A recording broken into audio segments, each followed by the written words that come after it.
There is a moment, just after something unexpected happens, when the mind has not yet made sense of it. And then we laugh. Why? Not only when something is clearly funny, but when something feels awkward, uncertain, slightly out of place. Why does the body produce that sudden burst of sound, as if it needs others to hear it? Laughter feels personal, but it is not. It is one of the most public signals we have. For most of human history, we did not live alone.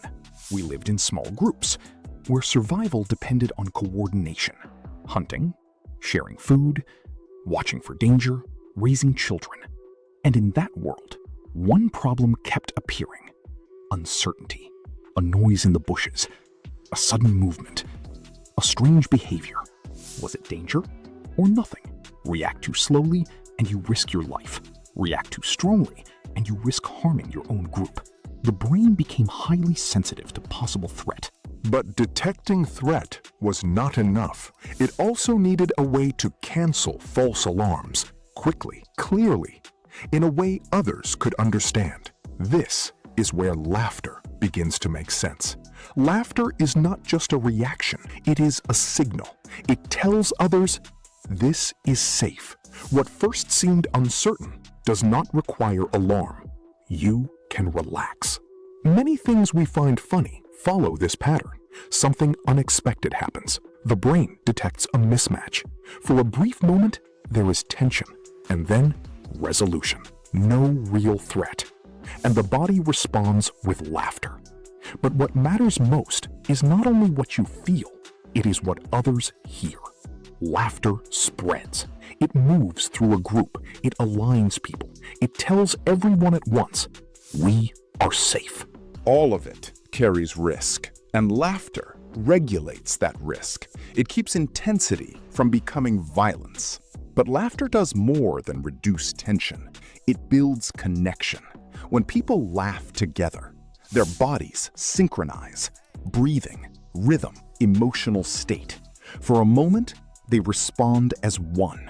They see the same thing in the same way. That creates something rare: shared interpretation. In evolutionary terms, this is powerful. A group that interprets the world similarly can act together, faster, more efficiently, with less conflict. Laughter helps create that alignment. It also reveals something about the individual. To laugh at the right moment requires understanding. You need to read the situation, detect ambiguity, recognize that it is safe. Someone who does this well signals social intelligence. They show control. They show they are not a threat. And in a species like ours, that matters. Not only for survival, but for attraction. A person who can reduce tension, create safety, and navigate social complexity is valuable. Not because they are funny, but because they are reliable in uncertain moments. Laughter, then, is not just expression, it is evaluation. It tells others who you are. But the world that shaped this system is not the one we live in now. Today, laughter can be triggered by things that are not real interactions. Screens, clips, memes. Stimuli designed to mimic surprise and resolution. The brain responds in the same way because the mechanism is old. A system built for real groups can now be activated in isolation. You can laugh alone and still feel connected without actually being connected. Laughter can also be used differently, not as a signal of safety, but as a tool to gain approval, to hide tension, to shape perception, or to exclude. Because laughter does not only unite, it also separates. Those who share the laugh belong. Those who do not stand outside. This is why ridicule feels so strong. Why being laughed at can feel like rejection. In ancestral environments, exclusion was not minor. It could be fatal. The same system that creates bonding. And sometimes it misfires. People laugh in moments of stress, of discomfort, even in tragedy. Not because something is amusing, but because the brain is trying to release tension. It reaches for the same ancient mechanism. All of this points to something deeper. Laughter is not primarily about joy. Joy may come with it, but that is not its origin. Laughter is about regulation. It transforms uncertainty into shared safety. It stops escalation before it begins. It keeps fragile social systems intact.